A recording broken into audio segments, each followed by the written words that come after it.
we're going to think about how do we get more clients in the first place. So quite a lot of us need extra clients, and we need to grow our businesses. In order to hit some of those numbers that we've put on the value calculation spreadsheet, you know, one of the goals is to get more clients. So how are we going to do that? I want this to be quite interactive, so please put any comments in the chat box. And if you want to unmute yourself and ask me a question, that's fine, because I want us all to join in. So first of all then, I just wanted to think about, give you a quick overview of what we're going to cover in this session. So we're going to look at some strategic decisions you have to make first. Then secondly, why should they buy from you as opposed to somebody else? Some cost-effective ways to get leads, because we don't want to be spending a lot of money at the moment. Making sure that what we measure we can manage, so getting a return on investment for whatever marketing we're doing. And then meeting a prospect. So it's all right getting a lead, but actually once you get them, what do we need to do to make sure that they become a client? So what we can do before the meeting, what we do during, what we do after. And hopefully after that we can share some ideas and sort of think about other things that we want to talk about. If there's anything else, again, you want to bring into the discussion today, please put it in the chat box. I will be dropping in and out of that to check it. And like I said, I will be asking for your opinions on things. So, you know, please join in when you can. That'd be great. Okay, so let's start with some strategic decisions that we need to think about. So the first thing is, when we look at your goals for turnover and profits, which strategy do you need to go for? Do you need more clients, or actually do you need higher fees? You probably need a combination of both. But the important is to think about, if you're going to have more clients, having the capacity to deliver on the promise. Because we talked about this last week, the customer experience is the thing that differentiates you from everyone else, okay? So if that's the case, then you need to make sure that the processes and the people are available to deliver on that promise. So getting more clients, there's a capacity issue. Now that could be that then what you do is you can use outsourcing, or you've got a team that have capacity, or you already have a recruitment process. But it's a good thing to think about. So there's a few people at the moment, I think, whose mics are on. If you don't mind just muting them for the moment. And then what we'll do is probably chat later. Let me just see if I can see who's. Yeah, so I've got a few people who just need to just mute their mic. Thank you, that's brilliant. Okay. So having made that decision, obviously higher fees we're going to do anyway. We're going to look at our fees and make sure that we are charging a fair amount and a profitable amount to get a return on the work we do. And then if we're going to go for more clients, we need to think about who is buying from us. So last week, again, we did talk about the ideal client a little bit. And in your Clarity workbook here, there is a little session about it, about, you know, having the right types of clients. It's here. What type of client do you want? And we talk about having a think about that, you know, having a work out who do you want to work with? Could it be in a particular sector? Is it a certain size? Is it a certain type? Have they had a certain length of time of business? Some people like working with startups, but some people don't. What about personality? Because we want to like them, get on with them. What sort of accounting systems? Are you only going to accept people that are on Xero? Are you only going to accept people who are on the cloud? Or actually, is that something that you want to take off people by doing the cloud work for them? And what sort of the minimum fees you want? So use the grid. It's in here, and it's also in System Builder, to think about what your ideal client is. Now, when you work through the positioning roadmap, we spend a lot more time thinking about this, being much more clear about the ideal client. Because often initially we think, okay, yeah, it's about turnover, but that's not always the case. Sometimes it's about mindset and growth.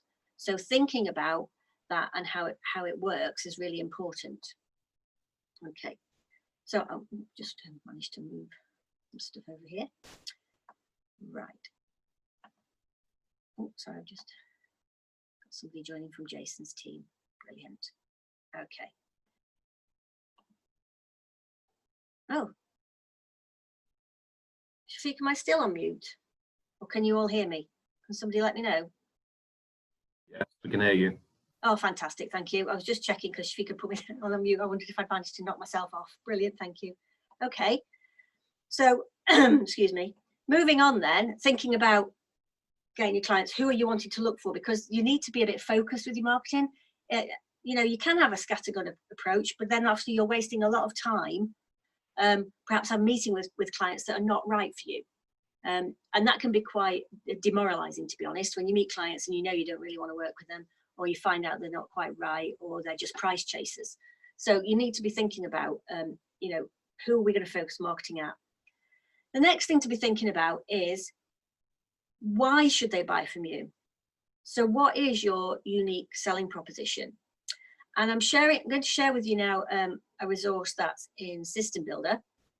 Okay, it's a 4-step USP generator. Again, we do quite a lot of work on this in the positioning roadmap, a lot more detail, but just having a think for now. Okay, so when somebody comes to you, or when you want to talk to me, the first question is, why should I work with you? What is special about you? What is different about you? You know, what is unique from your competitors? It was interesting. Yesterday, I was watching a video by the chairman of the marketing committee, and he was saying that there is a definite leaning towards wanting to work with businesses that have a bigger purpose, a greater purpose. And so for those of you that are, excuse me, connected to charitable giving in some way, whether it's through B1G1 or another thing, have actually been sharing that purpose is quite important to a lot of people. But there's other things that we need to think about. So as a business client, what sort of challenges are they having, and how do we fix that? What difference can we make? So looking at that, excuse me. So it's just basically, there's perhaps something that you can do with your team, or with just, again, anybody really, because we've all got experience as a customer, as a client of a business of some sort. So think about, what are the problems, current problems that people are coming to you with at the moment, okay? And in lockdown, we've done a lot of work, and we're helping them with their problems, cash flows, furlough, all that sort of stuff. But what else is going on at the moment that they've got issues with, or maybe will be coming up on the horizon? So, you know, maybe having to think about the repayment of those loans, or maybe the problem is, you know, like I said last time, maybe it's that they can't sleep because they've got issues with the cash flow, you know, or something like that. So there are lots of different things. They don't like surprise bills. They don't like not knowing what's going on. They don't get told stuff, things like that. So you know how most people have a problem with, whatever that is, which means that, so what pain does that cause them as a customer, as a client? Okay, so for example, in this example, we've got they aren't proactive, they spend most of their time measuring the past, they have surprise bills, they charge for every minute and every telephone call. So the pain is they can't budget for the accountant's bill, they don't know how much it'll be, and they worry about being able to afford it. Or perhaps they're just not sure if they're actually getting value from their accountant. Okay, so what we do is we look at how we're going to remove that pain. So we'll agree a fixed fee up front, so you know exactly how much you're paying. What's more, we can let you pay by monthly direct debit to spread the load. And there's various other things we can do here, as you can see. I'm not going to read it all. And that means that the benefit to the client. So what I need you to think about is, for your business, what is the USPs? What is it what problems are you solving? And I don't mean technically, you know, yeah, I can help you do your VAT and I can help you get your payroll done. Yes, there's that. So you could say that, you know how some people have a problem with doing payroll, just can't get their head around it, and they worry that they're not going to get their team paid on time. And then that means that they can't have holidays because they're doing the payrolls on a Friday, or they can't sleep at night because they're worried about cash flow. Well, what we do is we take over the payroll, we sort out all the pension contributions. We have a very, very simple input sheet that you need to complete once a week or once a month with some key figures in it, and then we will deal with the rest. And we'll make sure that your team are paid automatically through bank. And that means you can rest easy, that everybody's going to get paid, you're going to have happy employees, things are going to be okay. So you need to think about that. So brainstorm several. Again, like I said, in the positioning work, but we do it a lot more in more detail, because we think about exactly what we can do. But this dealing with an issue, this dealing with a problem, is something that once you've worked it out should be on your website. It should be something that you focus because it's a personal thing. So rather than we do VAT, we do tax returns, we do payroll, you know, we take away the worry of whether or not your team will be paid on time, you know, to keep your team happy, those sorts of things. So changing the positioning, the language is quite important. The other thing to think about, so if I go back to my, excuse me.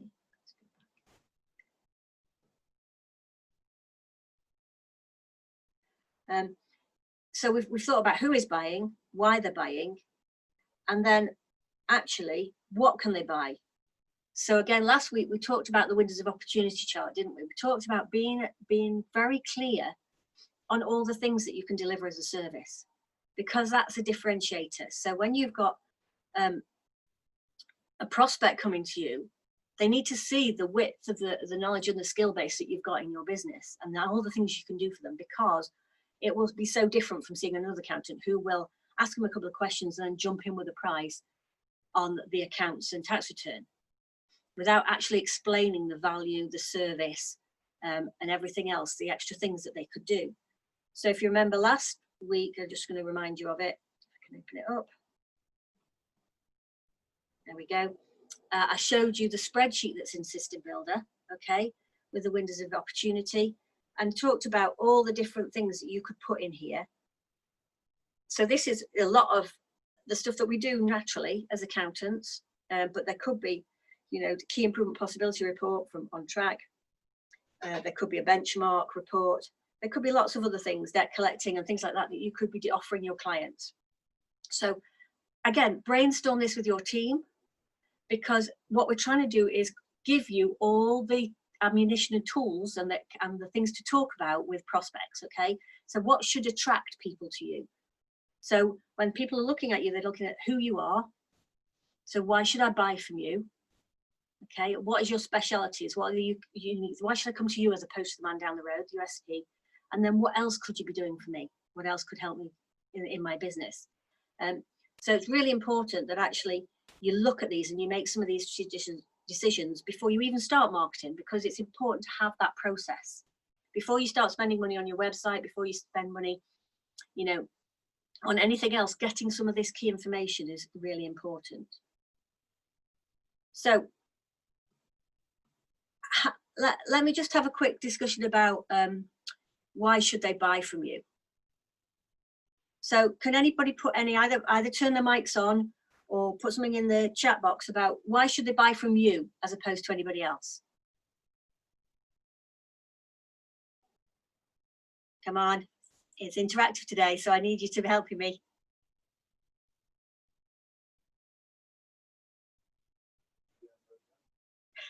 Don't say things like that. Thank you, Shane.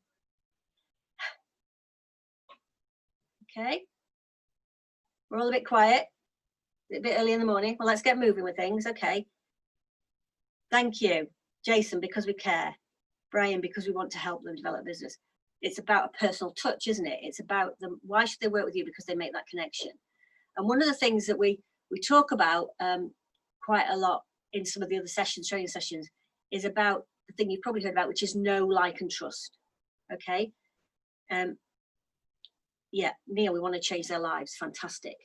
So they need to know us, and we will talk a bit later about actually raising your profile and thinking and letting people think they know us.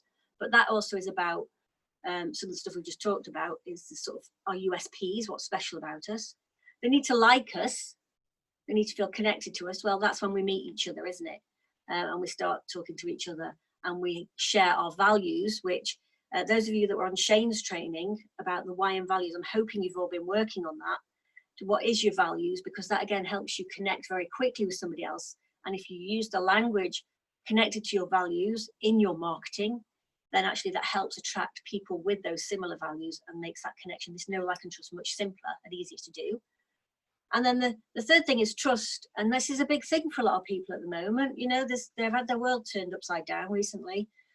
Things are very different, and trust is a big issue. Okay. So there are lots of ways that you can obviously get some trust. And the easiest one is to get testimonials, obviously from the existing clients. So I just wanted to share the system that's in System Builder, which is about how to get great testimonials. Okay. And what I wanted to just point out to you is there's quite a few things in here that I just need you to think about. Okay. So obviously asking for a testimonial is one of the biggest things that people worry about. But the best time to ask for them is when they're happy with you. Okay. When you've done a great job, when you've given them some great advice, whatever it is, you know, and this is a good time. We've been doing lots of things to help them. So asking for a testimonial. So there is a script here to help you. But what I wanted to show you was this really simple testimonial template, you know, that you can use to help get a testimonial from a client. And it's quite interesting because it sort of starts, you think the wrong way around. We normally say, why did you choose to work with us? But actually what it says here, what was the number one reason that might have stopped you working with us? Because if they've had a worry about working with you, then other people too. So if they can say, I was concerned about joining you because whatever, I wasn't sure you were a big enough firm to deal with the issues of my client. I was worried that you would be expensive and I wouldn't get value for money or whatever. And then the reality is, what did you find as a result? So actually what I found was that when I meet you, you're really approachable, you listen to me, you've given me some great advice. So what specifically did you like about our service? So when you talk to me, you actually thought about some of the key areas that I could grow my business. And would you recommend us to someone else? And if so, why? So yes, I would recommend J Blogs & Co. Because whatever. And is there anything else you would add? It's a really nice structure to use with people, very simple. And you can use it in lots of ways. Okay, so here it says, you know, you need to prepare them first of all. So this is a story from them and you need to control it. But what it does is it allows us to get the right language to use in our marketing. So you prepare them. So I'd really like it if you would give us a testimonial. It'll take about 5 minutes, that's all. I'm going to ask you 6 questions. And please can you include the question in your answer if you're going to video them. So you could video the testimonial. Obviously it's a written one. It's not quite the same. And I'll record what you say and get it transcribed. And you can then approve the transcription before we use it. Okay, so much easier to do it on video, particularly now when we're on Zoom all the time or on our phones or whatever. We can easily talk to each other. So it's really important that you perhaps starting collecting testimonials now, okay, for all sorts of things. But why are people choosing to work with you?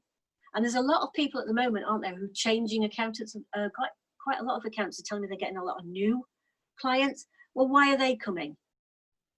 You know, when they first joined, that's a great time to get a testimonial in a way.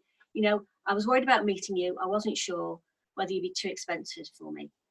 But when we sat down and talked through it all, actually you explained to me everything that you do for me and how you could take away some of the worry and stress from my life. And I really love the fact that I can call you at any time and not just be charged for a phone call. That I can ask you questions and you'll be there for me. And I definitely say that that's a great thing for other people to come find out for themselves about working with you. So you could do that sort of thing very easily. So testimonials is a really important part of what we do, and making sure that we get that moving. The second thing is stories. Okay, so we recently asked you to do the AVN Awards to get some stories in, a little bit about that. Stories are really powerful, okay, to show you that. So again, we've got a great system in System Builder, how to get great case studies and success stories, okay? Because social influence is a really important thing. You know, if somebody else tells people, shares their story about how things have changed for them, and has some numbers about it or some, even if the number is, you know, when I first started, I felt suicidal and now actually I feel like I've really got control of my business. It's really important to get that information together. So this is a really, really great way of doing it. So the process here, okay, and how to get them, but also how to use them, okay.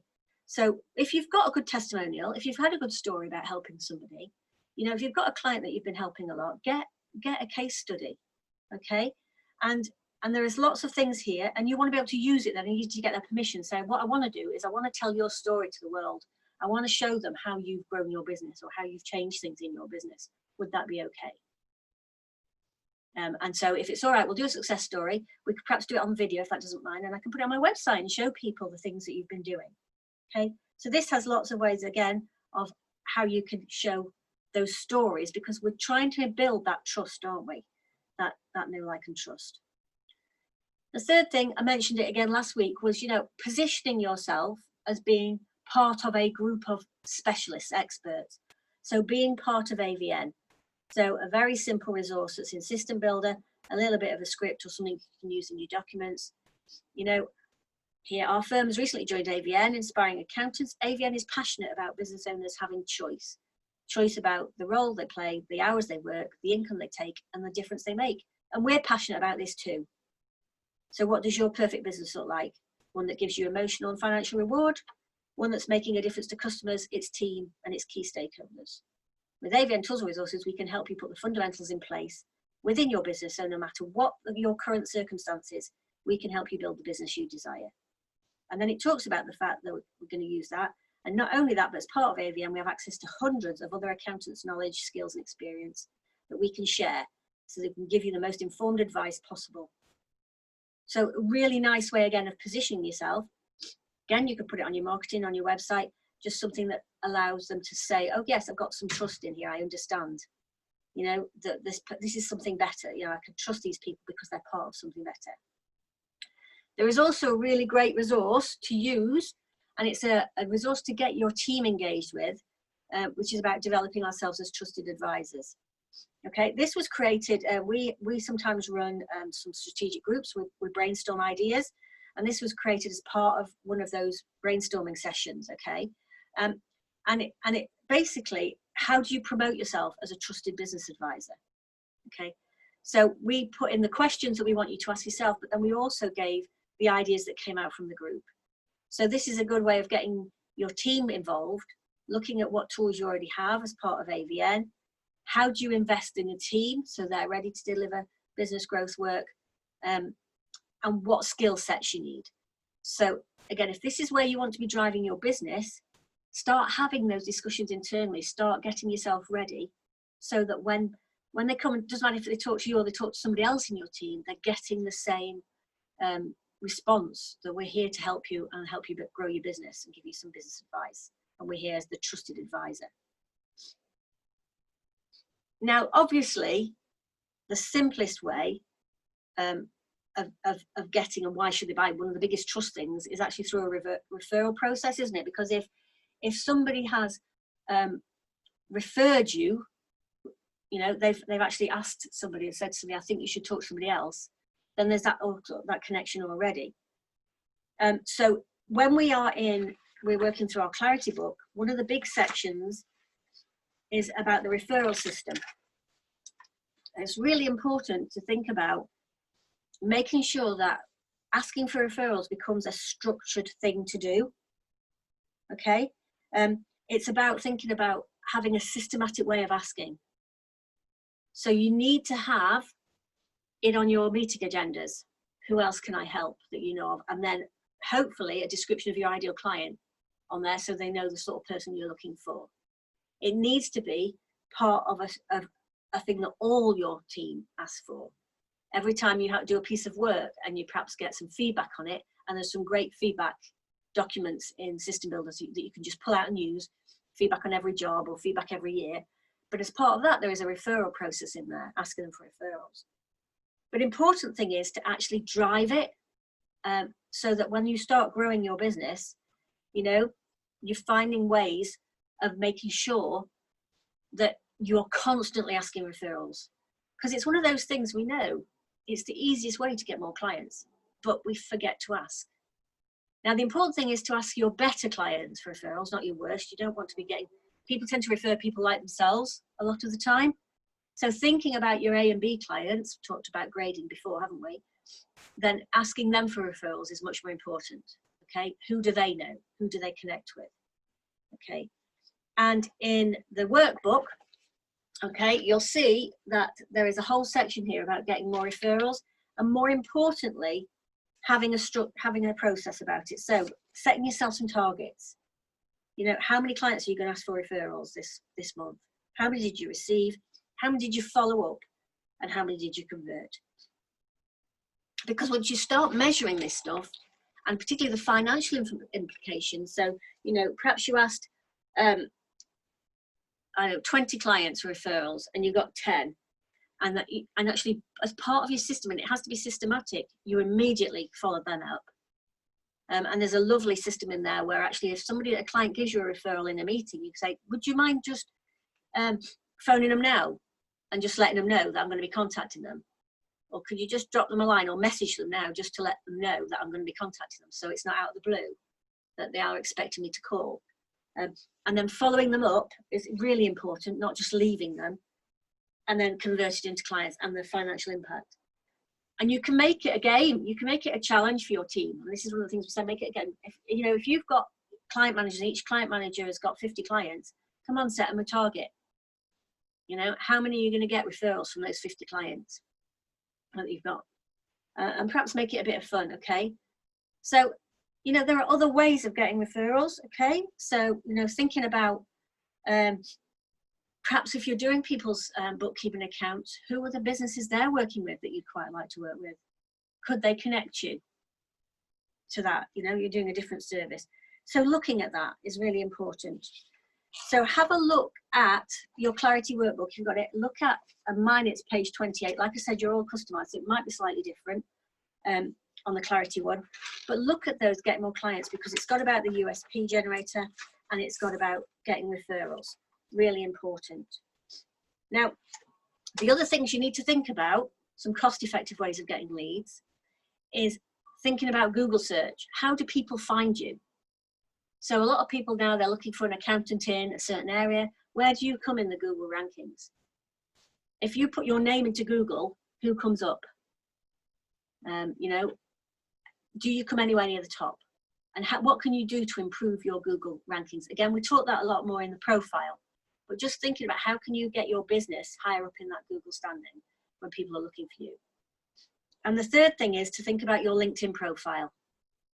You know, if we're encouraging people to refer to us, often we're business to business, aren't we, on LinkedIn, and we're wanting to make connections to people who can refer work to us. They need to have that know, like, and trust in us too. If they're going to be handing over the details of their customer to you or making a referral, they need to know that you're going to deliver on the promise, that you're going to be the right person. So does your LinkedIn profile resonate, you know, with those people who are referring work to you? Does it actually say, yeah, this is the person I trust, and actually they could pass that LinkedIn profile to a client and say, go and have a look at them. They're the sort of people I think you should work with. It's really important to think about that, because we want to think about cost-effective ways. One of the other things I'd like you to think about is, where does your ideal client hang out? Okay, so, you know, if you've got... Yeah. Sorry, I've just seen if you've got enough drink. Thank you, that's very kind of you. So, you know, if your ideal client are women in business, okay, then you should be looking for networking groups for women in business. You should be looking for online forums for women in business. You should be thinking about, you know, are there connections through Facebook you should be making with women in business? If your ideal client is farmers, okay, where do they hang out on social media? Where do they hang out as far as meeting up? Where could you make a presence? So, for example, a firm in Scotland, you know, actually they had quite a big connection with farmers. So, you know, it was worth an investment for them to have a stall at the agricultural show nearby, because it was a way of increasing their profile. Now, obviously, that's quite expensive to have something like that, but there are other ways of connecting. Like I said, social media is a way of doing that. Excuse me.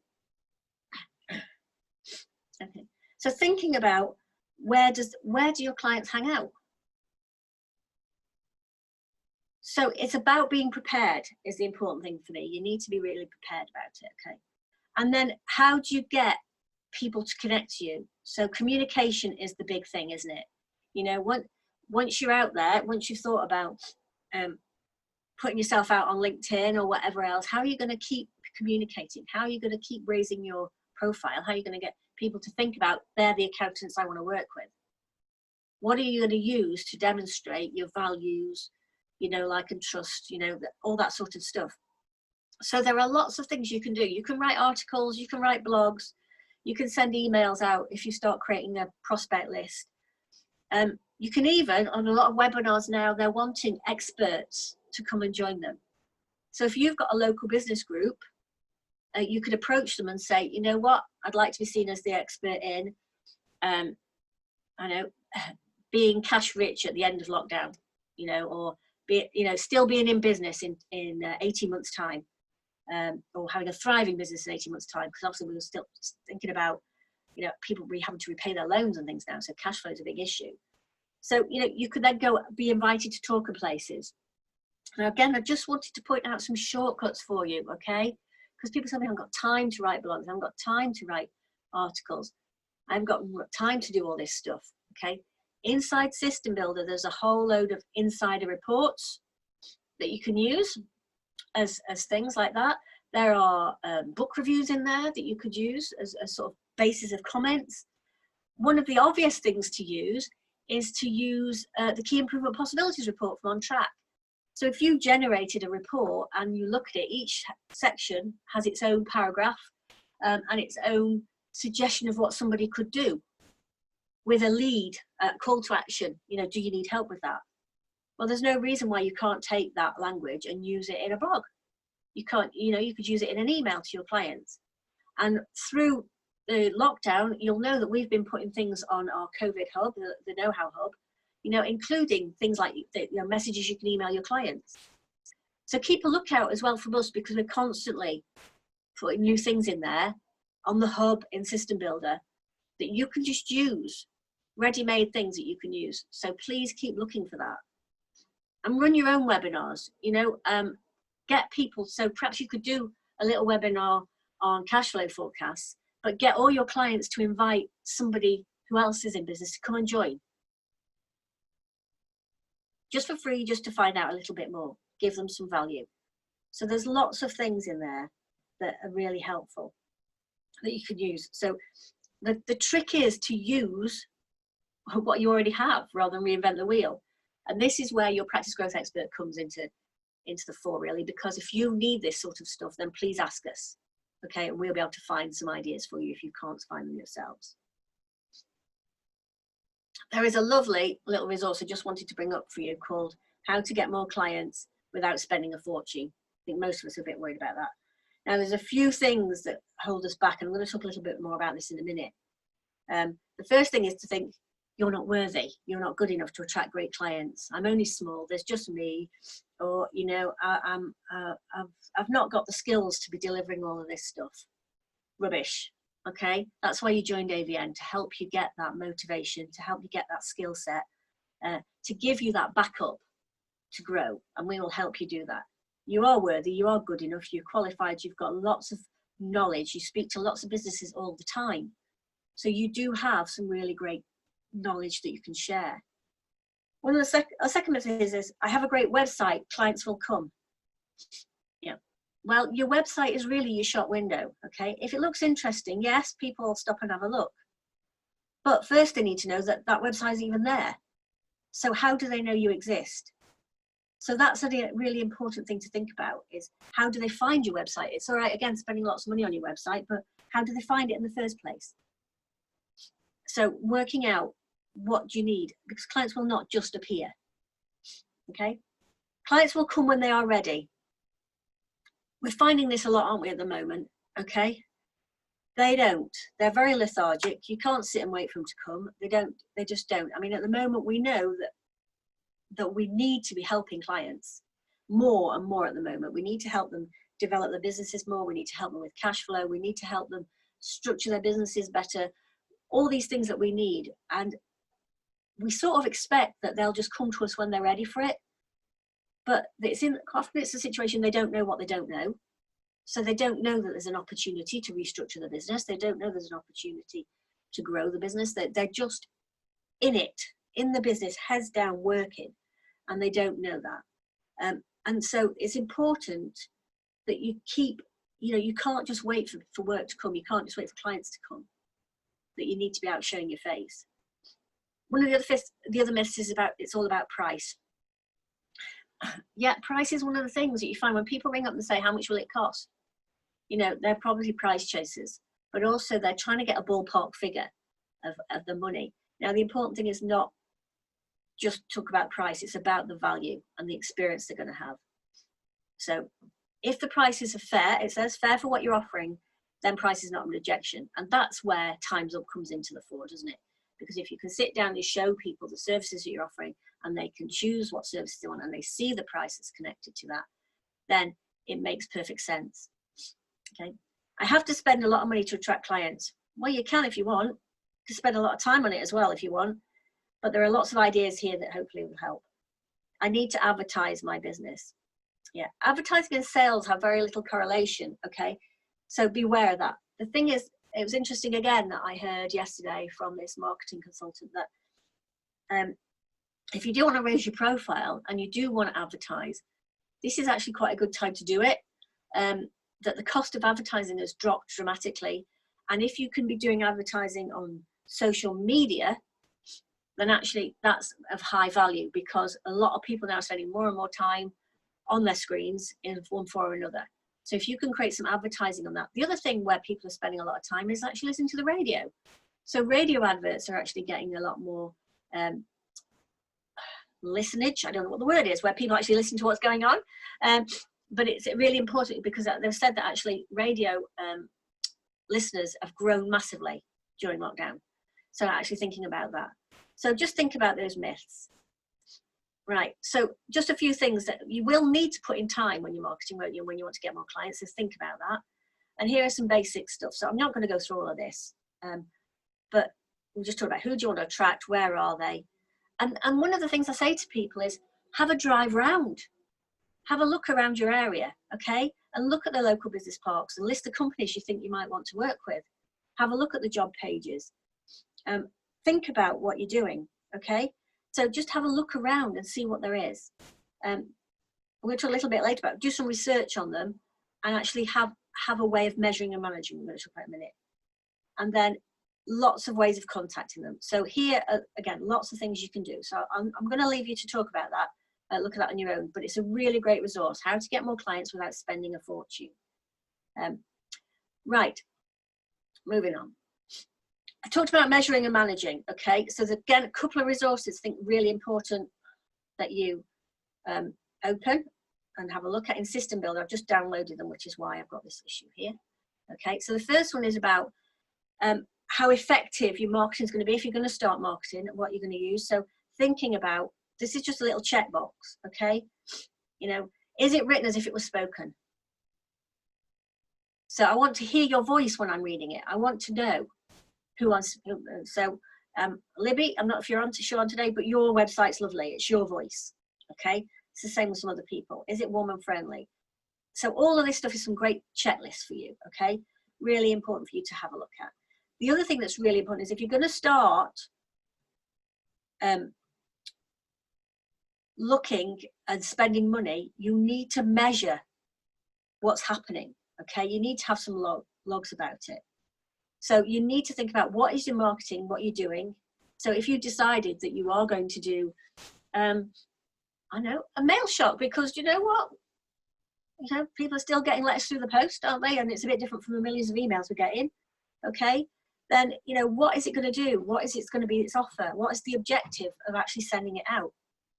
So in here, how many sales and the profit? When is it going to be prepared and what time is it going to go out? What materials? Who's important with it? And then measuring the responses. So here you can see, you know, they've sent out 10,000 packs. They actually sent out 9,700. Here's the cost of printing it all. So that's the cost. And so, and then the amount of people who actually agreed to a meeting, the amount of people that got meetings, the cost of actually going to the meetings in this case, and then who agreed to sign, and finally all the through the profit of doing it. And so there's a blank one as well you can work through. So if you are going to be spending money, think about that. Think about how you're going to get a return on investment, please. So again, these are at the insider reports, IR. So there's a marketing results log and there's an effectiveness log. So please look at those. Really, really important. Okay. So let's think about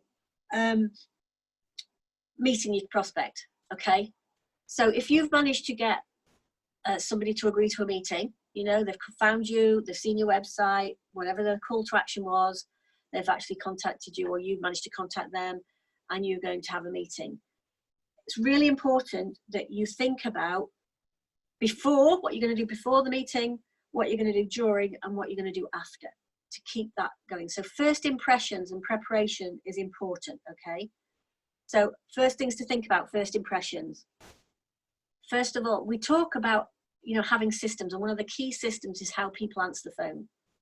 There is a great phone system in there, okay? Use it, please, the telephone system in System Builder. Edit it as you like, edit how you want the text to be, you know, what the script you want to use, but make sure there is consistency. And it's really important at the moment, you know, with people working from home and phones being switched all over the place and, you know, people picking up work calls on their mobile and all the rest of it, that they have a process where they know they still answer it in the professional manner and the way you would like it answering, okay? Because that first impression counts, okay? So if you're ringing somebody, how are you going to be when you ring them to introduce yourself? If you've got them to book a call and they're ringing in, how do they experience ringing into your business? So think about that. Some really obvious things, if you're sending them emails, email communications, you know, you've got them now in your market, make sure you've got the right email address, that it's spelt right. Please make sure you get their name right. Shane knows this one, don't you, Shane? Sean is his pet hate, okay? You know, but you need to make sure that you get people's name right because it's one of those things that winds you up. Check the spelling, please, of every email that goes out, okay? In particular, words that could be spelt two different ways with two different meanings. You know, so counsellor meanings, but spell very similar. And check how it reads. So once you've done any emails, please read it yourself, and if possible, get somebody else to read it. And just say, does it flow? Does it sound like you? Does it give a great impression? Does it make sense? Okay. Is it in plain English? Because we don't want to be going into accountancy speak. Okay. So thinking about that. If you're booking, if you've got a meeting booking system, so for example, if you've got a website that allows them to book a meeting with you, how does that work? How simple is it? And does it work around them? So have you put enough time in there, flexible time, to be contactable? So for example, if your ideal client is a plumber, okay, then they're probably not wanting to speak to you during the working hours because that's when they earn their money. So have you got some meetings, whether that's online or in the office, booked for times that are comfortable for them? Could be a Saturday morning, you might do a Saturday morning surgery type thing. But also you don't want to give up too much of your time because we've got to get that life-work balance right. Okay? And make sure that your booking system has notifications and reminders. Okay. And most systems now can set up reminders for texts as well as emails, because in emails they get completely lost. And we know with a lot of clients, they're not checking their emails, but if a text comes through on their phone, it'll give them a nudge to come and see you. Okay. And when they're visiting your office, when we're finally back, what sort of ways can you make that a great first impression? Okay. Again, we talk about that a lot more in Gearing, about how we wow clients. How do we give them great customer service? But think about that. If you're doing your meetings on Zoom, okay, you need to prepare them for that. There's some people who still aren't using Zoom. They may be using other technology. All right, so maybe you could offer them a test session. Or say, right, can we perhaps in your email, would you mind logging in 5 minutes early? Because we know it often needs to download a little app, and we just want to check everything's working. And then we're not using our discussion time to sort out technical issues. But whatever it is, okay? So first impressions are really important, and making sure you think about it. Again, with Zoom, I know we're all being very relaxed because we're on Zoom, and people are accepting that. If this continues to be your work mode, main work mode, if you decide you're not going to have offices going back, you continue to do this, and mainly have all your meetings on Zoom, then think about what's your background going to be like. Think about what your dress needs to be like. What sort of, how do you want people to see you? Okay. And I'm not thinking about your hair or, you know, whatever. I'm just thinking about, you know, do you want them to see you as a relaxed person and gentle and doesn't mind the dog walking through or whatever? Or actually, do you want to have a space that's locked off and has, you know, branding around you? So example is that I was speaking to Giles at Merlin, and he's had a background made, which is his branding. So, you know, he's got a virtual background that is branding, and that's how he likes to be. And he's suited talking to me because that's how he wants to appear.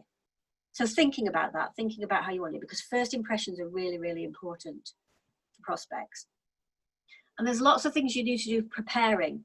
So there could be things you want to send out before the meeting to get them ready. So for example, giving them directions if they are coming to you, giving them the information about a Zoom meeting if it is. It could be, there are things that you want to do to just think about sort of how you're going to make that a wow experience. Now, one of the other things I think you need to do as well as thinking about that is investigating them. So making sure that you understand what they do, look at their website, have a bit of background information, perhaps look at Companies House, look at them on LinkedIn, look at them on social media, so that when they join you, you can start talking to them in a way that makes sense to them because you're thinking about how their business works, how their industry works. Okay, you're not being vague, you're actually being able to have some focused conversations.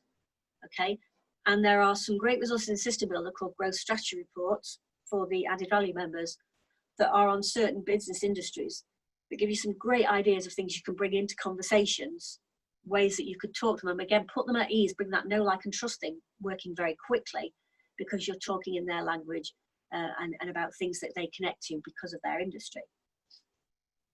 There is also a prospect meeting system checklist. I mean, there's a whole system about meeting a prospect in System Builder. Please look at it. It's really important you do because it's so valuable to use these things. Why reinvent the wheel when you've got stuff here? But again, looking up here about, you know, talk about how you dress for the right impression, making sure that you've got your diary to hand or you're ready so you can make follow-up meetings. You know, because often what happens is you need to have something happening afterwards. Be ready to book it there and then. Okay, make sure you're connecting their time. Make sure you've got some notes. You can take notes, whether that's on your iPad or whether that's on paper or whatever, choose what you want. Think about having some things that might wow them. So having a file of testimonials and press releases, printouts from stuff off your website. Make sure that your laptop's ready with everything you need. You know, there's nothing worse than having to load up software in the middle. Make sure you've got all the forms you need. Okay, there are some ideas of things here that you could possibly do. So there's a welcome pack. Okay, so you could use this, customize this. This is a welcome pack. Okay, that just talks about, you know, things that they can tick off, things that we suggest you do next after our meeting. And it reminds them of your fixed fees, what you get in the different 3 levels of service, the extra things you could do for them, your guarantees, and so on. And this is a nice, again, resource, things we'll automatically do for you free, how they pay us, so on. So it's a bit like the fixed price agreement, but it's another thing they can take away with extra things about that you can do. So that's a really great resource as well. As part of that checklist, I'll go back into the checklist. Okay. There is also some stuff about our business growth work, which we tend to do eventually in the last roadmap. So you might not want to do some of that, but it's obviously to look at it. What I did want to just bring in is some things that we want to do during the meeting. So having prepared, there are some questionnaires that I'd like to do. So thinking about having those ready in this system. So one of them is the 9 questions. We'll look at that in a minute. And one of them is the business needs analysis. So being prepared is really important, okay? If you want to show people stuff, making sure that you are ready to show them it is there already for you. Is there anybody who's got any comments before I move on? Because I want to move on to actually in the meeting. Anybody want to bring anything up?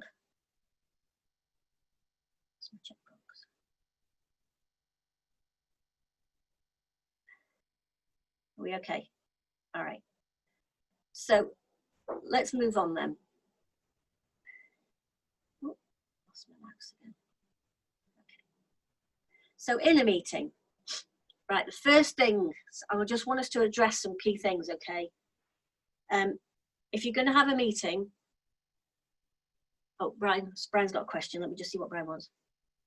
Okay, what do people think works best? Shirt and tie or relaxed? Do you want to put some notes in the chat box, please, everybody? That's really interesting, isn't it? I think it depends on who your ideal client is. If you've got some corporate clients, they sort of expect you to come, don't they, dressed to impress.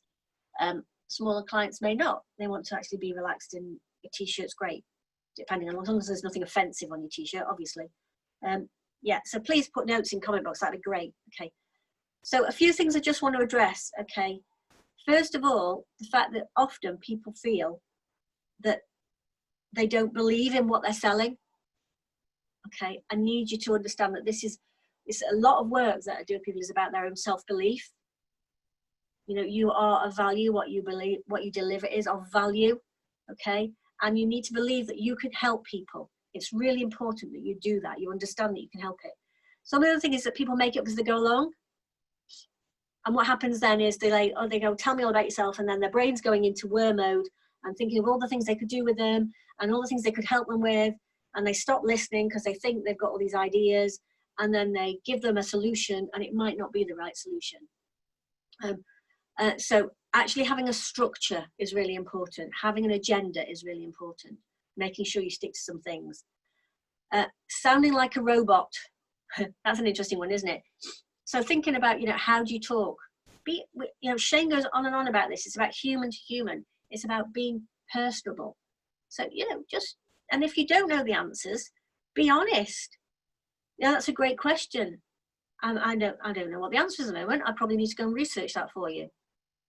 You know? That's an important thing. Or this might be actually what you're talking about is something that's quite complex. I think I probably need to go and have a look at that, make sure that I'm giving you the right answer. Because things change so much in that area of tax or whatever. Telling them about everything you do. Yeah, don't tell them about everything. Show them. Okay, so you can show them on Time's Up everything you do, but actually, but telling them too soon, telling them, oh, I can do this and this, it's overwhelming. It's about listening, isn't it? So the next one is talking too much. Making sure that you listen. It's all about them. You need to go in there with the attitude that it's all about them. Okay? Hopefully, they will buy something from us at the end, but ultimately, it's all about them. Using statements instead of questions. Yeah, really important that you make sure that you're using lots of open questions. Again, there's lots of resources in the system about asking questions. And asking them things that you should already know. This is what I say about doing research. Looking at some of the key information. And not asking for the business.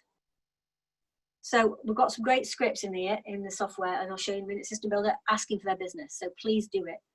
And then it says it talking after asking for the business, because it's really important. If you ask for their business, you just shut up and let them think about it and give you an answer. Because if you keep talking, their brain can't think. There's too much going on. So really important. I thought this was really interesting. Sorry, can I just say one thing? That asking the question I should help is the longest, probably 30 seconds you'll ever experience. And it feels really uncomfortable. It's really powerful. Yeah, I hope you all heard that. Because it's true, yeah. When you have to shut up and you have to be quiet, it's really, really uncomfortable. And it, like Shane says, it can feel like the longest time in your life. But it's important to let them have that time. So just allow for it. I thought this was really interesting, that if you really think you can make a difference, if you really think you're the best option for them, that you can help, is it fair to them to let them make the mistake of choosing someone else? Interesting way of looking at it, isn't it? You know, if you can help them, if you can make a difference, then it's really important that you get to buy, you encourage them, you give them all the information they need in order to buy from you. So some principles behind having this meeting. Okay, first of all, thinking about the words you're going to use and in the right order, making sure that what you're saying makes sense. Okay, and for some things you will need to have practiced. Okay, and we often say to people, have meeting scenarios. If you feel like you're going into somebody and you're not sure how they're going to be or whatever else, just role play it. In the office, try and work out what you would say, how you would manage it, have some scripts ready. It's from the heart. integrity and passion. I think if you can do that, then people believe you. That know, like, and trusting works because they believe you, because it's from the heart. And we're not selling them anything. We're giving them a chance to buy something that could help them, that could change their lives, could make their business better. Help them to get to where they want to be. So that's what we're about, moving them, and only tell them about things that matter to them. Okay, so we know that it's all right. We know that there's a lot of stuff that they have to get from an accountant that doesn't really matter to them. So focus on the ways that actually the value of what you deliver is important to them, so that they convince themselves that they need you. And use great questions, loads of really great questions in System Builder. You know, make sure that you do it. And don't leave it to chance, have a system. So there are some things in here that I just wanted to point out that you've got here, okay? So if you're seeing a prospect, one of the things that you can use, if I could just, oh, sorry, the mouse has just gone haywire. There we go. Is a resource that is in System Builder. Told you I was going to say that forever. Okay. Okay. This is a resource that you can give out to prospects. 23 things you could expect from your accountant, or you should expect from your accountant. Okay. And you can get them to go through it and say, you know, just while you're waiting, while we get you a cup of coffee, would you mind just going through this checklist and seeing if your accountant already does these things for you? Okay. And you can see it's a diagnostic review for ways of strengthening your cash flow, sources of cash, have a balanced scorecard or a one-page plan, help you understand and manage your break-even points, benchmark you against the industry, have an improvement action plan, excuse me, need a drink, you know, have meetings with you.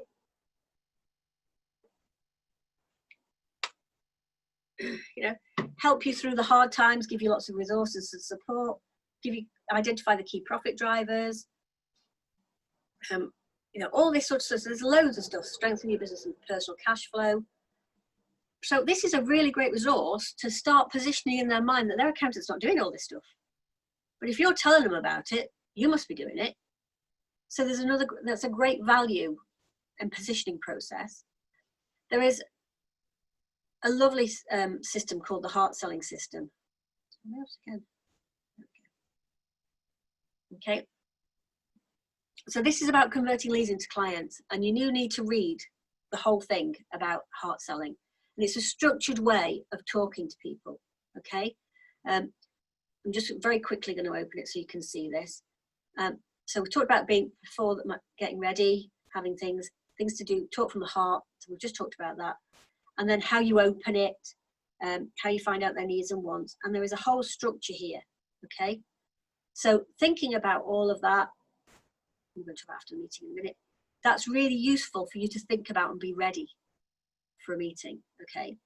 And then think about some of the other things you could do. So it talks about the business needs analysis, another little great resource. So this talks about some of the key frustrations that people have, okay? So one of the key frustrations is that they want accounts to be more proactive. Why it's important, because they're missing out on opportunities to improve cash flow and profits. How else would overcoming it help? Would earn more money, have more left over for things you want, better work-life balance. Your requirements, I want a genuinely proactive input. How prioritized is it? Can we deliver? Yes, we can. Okay, and these are the things that we can deliver on. Excuse me. So this is a really nice way, again, of thinking about some of the challenges they've got. They can create their own. So you've got a whole list here for you to understand it, so they can then start, you could give them a blank and go, right, what's your key frustration? How important is this and why? How else would overcoming it help? What do we think you need in order to measure that you'd actually get that dealt with? And what priority is it? And can we deliver it? Yes, we've got a solution. So another really great resource that's in System Builder as part of heart selling, okay? There's again, another great agenda in here. So when you're meeting a prospect, you know, making your business even more successful, what do you really need? And it talks about the 9 questions, key frustrations, the business needs analysis, and stuff like that. Have we covered everything that's important to you? What we can do is to meet your requirements. And then if you want to, you can talk about the business builder and the other added value tool if you want to. But then talking about the end, do you want to go ahead and have a guarantee? So there's some really good stuff in here that you should be looking at to help you plan these things. Okay. One of the things that people often worry about is objections. Okay. So again, there's a really nice resource for you. Oh, don't know why that's just changed. Handling common objections. Be prepared. This is what it's about. I know we're not Boy Scouts, but you know, we should be prepared. So think about it. I want to think about it. Well, of course you do, but usually when someone says that, it's because they're unsure about something. So I presume that's the case for you too. May I suggest we jot down whatever it is you're unsure about so we can both see what we're looking at? Yeah, I want, you know, there could be other things. I want to shop around. Is the price negotiable? What did somebody say the other day? Yes, it is. It could go up. Thought that was a nice answer. But there are all sorts of things. There are loads of also scripts within System Builder about handling common objections to pricing and things like that. So have a look. You know, get ready for those things. So we can look at all of those different things. Use times up in the meeting. Okay. So having found out what their needs are, having found out what their challenges are, you can then say, right, okay, well, from what you've talked about, actually, I think you probably need our 4-star package, because this allows us to talk about that as it's the basics, and we might need to add on a few things. Let me show you how that works through our pricing software, and do it, okay? There are a couple of little interesting things as well, because obviously you can have a meeting and some people end up having to do proposals. I understand that. And maybe, you know, you see, in my best scenario, when you use times up, you will be able to close the sale. And that's part of what hard selling is. It's about closing the sale at the time. But I do understand there are times when people have to go away and think about it, or talk to the other half, or they've got other people that are doing proposals. And so if they choose someone else, you know, you need to be magnanimous about it. But there's also a really nice script in here. But finding out why they chose somebody else can be quite useful. So of course I respect your judgment. Could I ask you what it was that tipped the scales in their favour? So they can tell you all of that. Oh, so now that you've explained, I can see why you decided the way you did. In fact, if I were you, I think I'd probably have done the same, because it's their decision. So I hope there's no hard feelings, and I'd like to keep in touch. That's great. So for now, can I ask your advice? Now that you've seen what we do, who else do you know who could benefit from our type of service?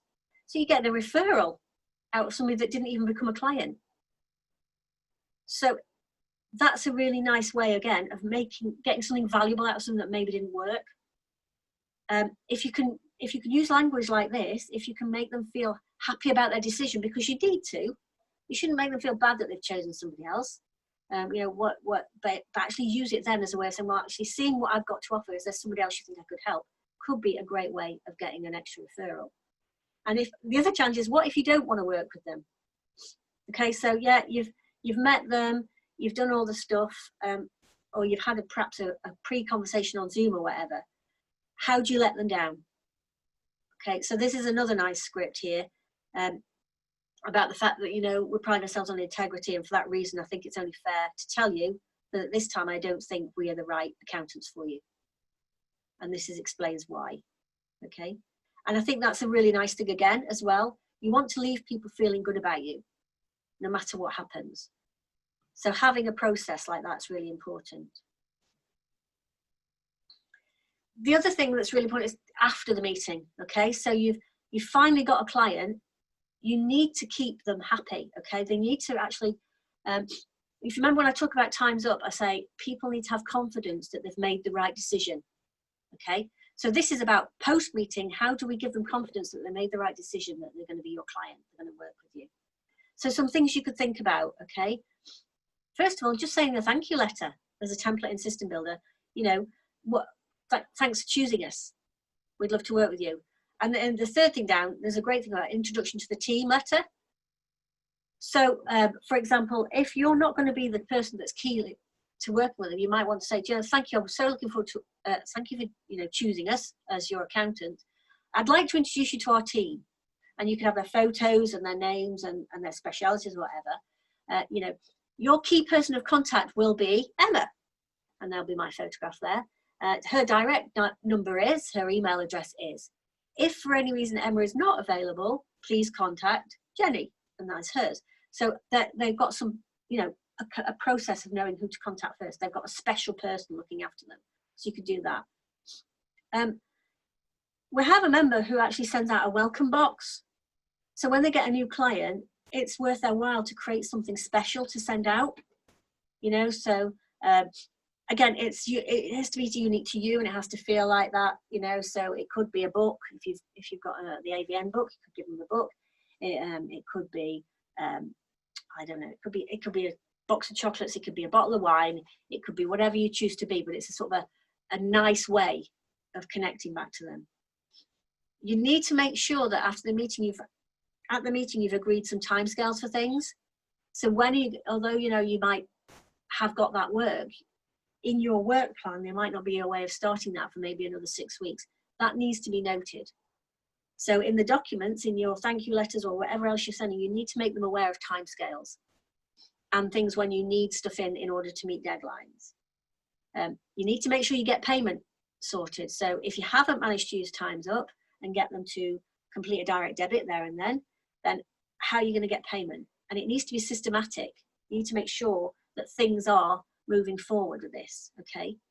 And you need to have a smooth onboarding system. Okay, they do not want to have somebody constantly interrupting them to ask them those stupid questions and things about it. If you can have a process, so maybe as part of them leaving, you could, and they've signed up, thank you, you know, here's the welcome box for joining us. If you come to a masterclass, you know you go away with a bag full of things. But actually then also, you know, this is the information I need off you. I'll be ringing you in 2 days' time. Can you have it all ready for me? Or can you upload it into the portal or whatever else you're choosing? Brian. Oh, that's nice. A builder's merchant sent a small bottle of champagne to a client's registered office, our office, yesterday. A big box. It's true. There's little things though, isn't it? It's always the little things that make people feel good about their choice, okay? And so thinking about that, making it smooth, making it easy is really important. Okay, so I think there you've got lots and lots of ideas about how to get together some information, get people on your prospect list, but then also how you convert them, because that's the critical bit, isn't it? Getting more clients is about converting them at the end. First of all, not spending a fortune. Yes, your website's important, but remember it's just a shop window. So it needs to be a picture of you. It needs to connect to your ideal client. The language needs to be right. If that's something you want to be working on, please tell your practice growth expert and get access to the positioning workbook, because the positioning workbook will work through all the key information, and at the end of it, you should have the majority of your content for your front page of your website, plus your elevator pitch, plus your values, all the key things that are important. And that will save a lot of time and money if you then invest in somebody to create that website, because you've got all the stuff ready to go. There's not that to-in and fro-in for information. So please, you know, if you want to look at your website, try and make it simple, try and make it easy to follow, and make sure there is a call to action on it. So the call of action is, you know, download a book or download a resource. Again, all those insider reports, there's loads of insider reports in System Builder that you can just put, you know, brand it as yourself and have it as a download from your website as a thank you for getting their email address. Okay. Have a way of making sure that you follow up on anybody who puts any information in your website. That's really important too. So, open to you now, guys. I'm going to stop my share. What I want to know is, what have you been doing to get more clients? So, if you don't mind putting your cameras on, putting your speakers on, what have you been working on? Who would like to speak first? Come on, Phil, I can see you there. I'm really not. Oh, hi. Where would you like me to start? Well, I guess when you first started to grow your business, what were the things that had the biggest effect? What were the things that didn't cost you a lot of money but got you the most? The biggest things that we got was, we were in BNI, I'm not now, but Richard still is. So I was building relationships in order to get more. So we were able to communicate our message about who we are and what we wanted more effectively to a much smaller group of people and arm them to go out and get us more referrals, essentially. Mm-hmm. So one of the great things, again, if you're going to be doing BNIs, is again, use some of the content out of On Track or out of some of the other tools as a way of doing that sort of idea for pitches. You know, some different things you can bring into it. When I was in practice, we had like a rota of 7 different scripts we used, you know, for what you can say in your, I can't remember, was it 90 seconds or whatever I had to say. And so each one of them promoted a different thing that we wanted people to know about us. So very quickly, if people we were meeting up all the time, they could see the width of our knowledge and the things that we could do. But then also they could identify clients that wanted that particular service. That helps. So it's useful to have those sort of things ready. Who else would like to join in? Oh, you're all being shy. Come on, put cameras and mics on, please. I don't want to have to pick people. That's not fair. Hi, Emma. Brian here. Hi, Brian. We have sent out mail shots and this sort of thing recently. I have to say it was particularly unsuccessful. We managed to respond to absolutely nobody coming back to us, but this was right at the beginning of the COVID-19 thing. So we're thinking about sending another mail shot out just to the local area. It's just really about trying to get people to think of us as their local accountants. You know, that's what we're up to. So what process did you have for following up the letter? It was just really sent to addresses. We didn't have any telephone numbers, email addresses. It was, right. Just data off Company's House. Okay. We downloaded all of the companies in the country, and then did get just our local area. So okay. It's worked before. We've had 3 or 4 clients out of a mail shot of maybe 300, so it has worked before. I think that was just a bad one.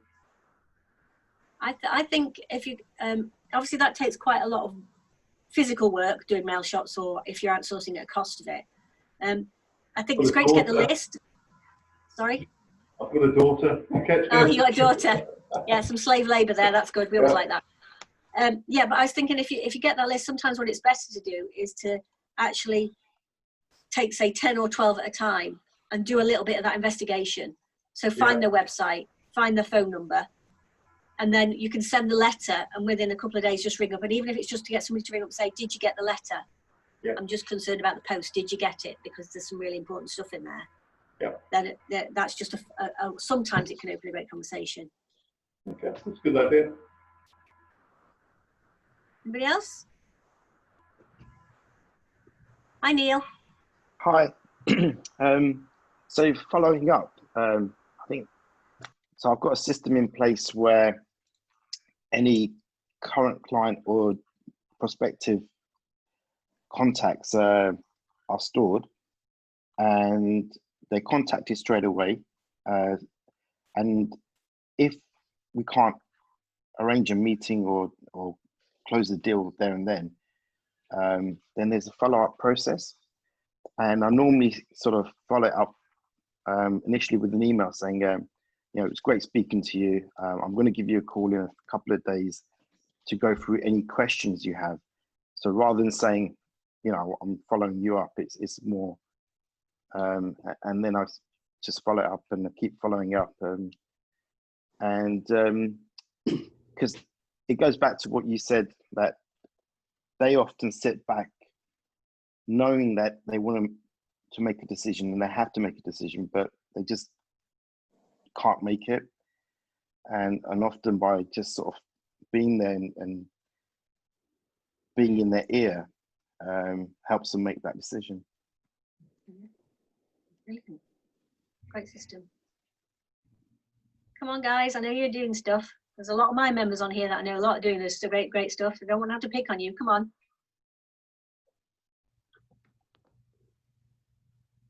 Oh, they're shy today, Shane. Emma, can you hear me? Yes, I can hear you. Hi. Yeah, hi. Hello, hi, Emma. I'm not Rowan today. I'm actually Steve. My link didn't work, but yeah, I mean, the big thing we're doing, we're kind of going through through a lot of the information you mentioned here, but we are focusing still on the existing clients because we've got quite a big client batch. And within there, as you say, the grading of them is the biggest thing that we're doing at the moment. And it's really, really illuminating with people we didn't expect to be A's and B's. There's people that we didn't expect to be D's. And we can, with this help that Andrew's given and Shane and you, it's been invaluable because we're now trying to actually really get a clear picture as to which clients we can then take on to the next stage. And it's really, really helping us. That's all I can say. And I think the marketing bit is still really relevant to those new clients because they're seeing a difference in how we're operating.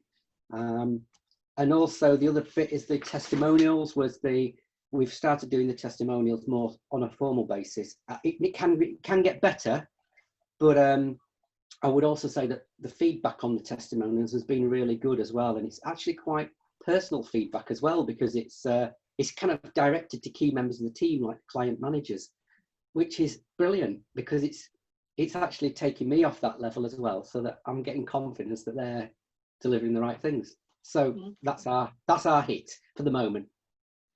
Fantastic. Who else wants to share?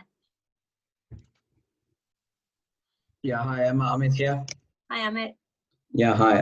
Yeah, I think both myself and my business partner, we know that there are quite a lot of useful tools in AVN. And what we have done is we have obviously following the booklet, the Clarity book step, and we've already identified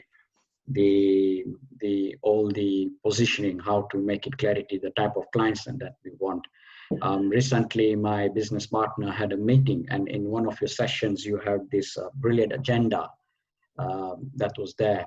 So he actually used it, and although the existing client, there were other matters that took priority, but out of the meeting, we could see that we actually learned a lot more in terms of what the services the client was expecting us, and we could deliver, and we were able to communicate with them, giving much more ground footing. So yeah, it's just about finding the time to using AVN tools more effectively, and we are having a step-by-step approach, and we are going through the process and just making sure that we are ready to deliver the services that we can offer. Brilliant. And I think the other thing is, you're never going to be perfectly ready for everything. Okay, so it's one of those things. If you'll never do it if you think, oh, I've got to know everything.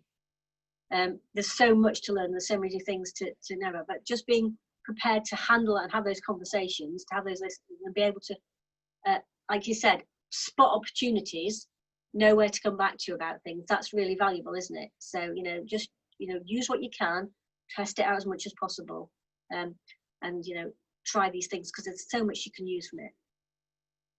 Who else wants to join in?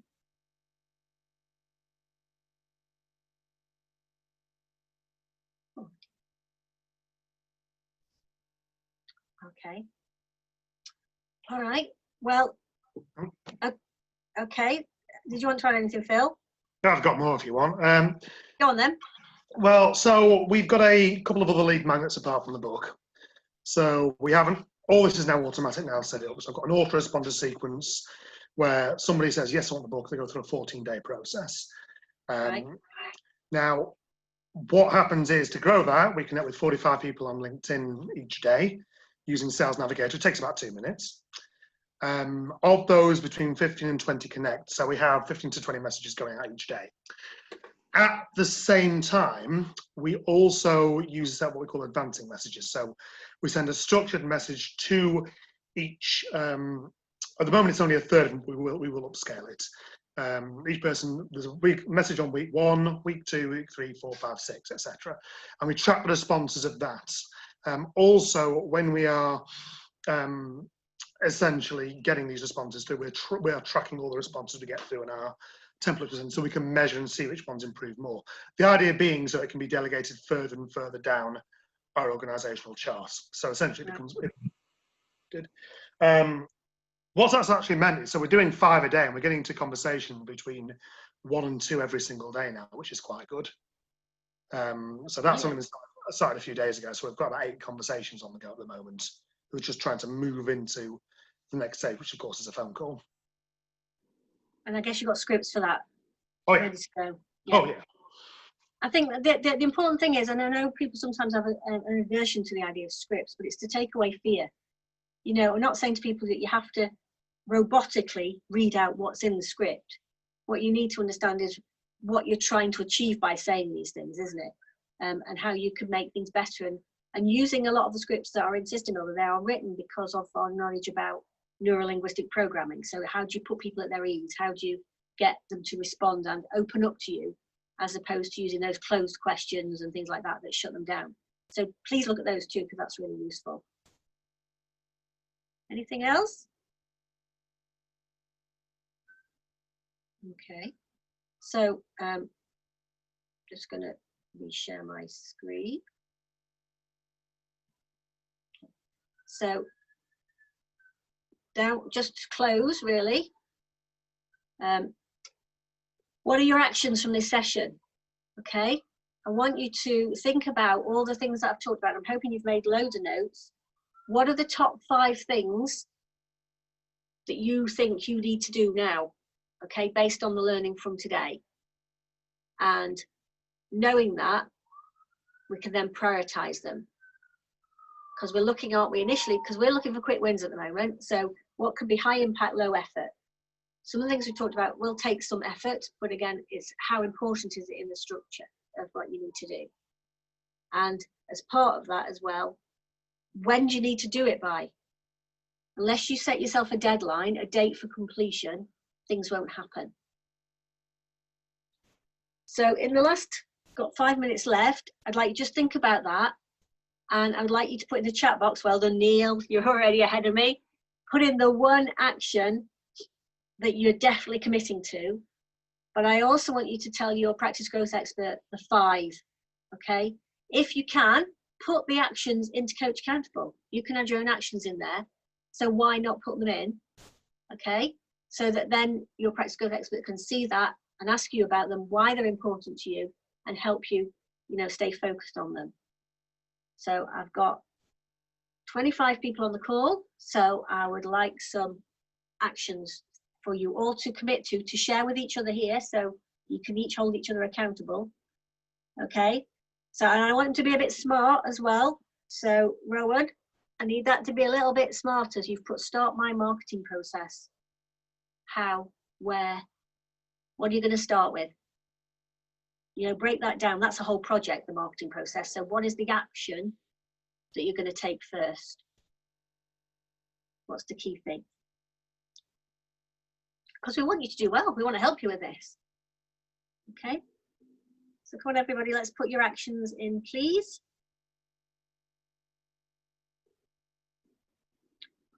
In the meantime, does anybody have any questions?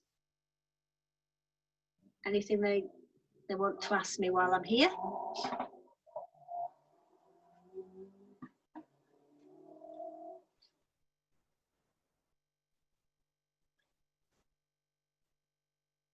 Brilliant, they're coming in now. The action's fantastic. Great.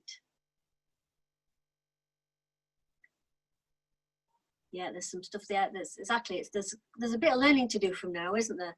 And that's the thing. If we'd have been together on the actual event together that we normally do, you know, we'd have covered this and we would have actually done some actions together. But you will have had homework to take away. So this is some other homework, obviously. So brilliant. Fantastic. Some great things to do. Okay. So finally, I just want to remind you about our session today at 12:30. Accountants Helping Accountants. If you haven't registered for that, please go and do it now. We've got some great speakers, and I'm also going to be perhaps putting out a couple of resources that support Kirsty's initiative, the No Business Left Behind initiative, to help clients make sure that they understand what their cash situation is and their cash flow situation is and how they can manage that once we move forward and we have to start repaying loans and all the rest of it. So I'll be pointing out some of the AVN resources that can help with that. Well, thank you very much, everybody. It's been a joy. It hasn't been quite as interactive as I've hoped, but never mind. That's fine. We'll get better at this, won't we? it's a bit of an unusual thing to all be on at the same time. And I hope to see you at 12:30. I'll leave the chat box open and we can all have if you have got any questions, please let me know. All right, take care. Thank you.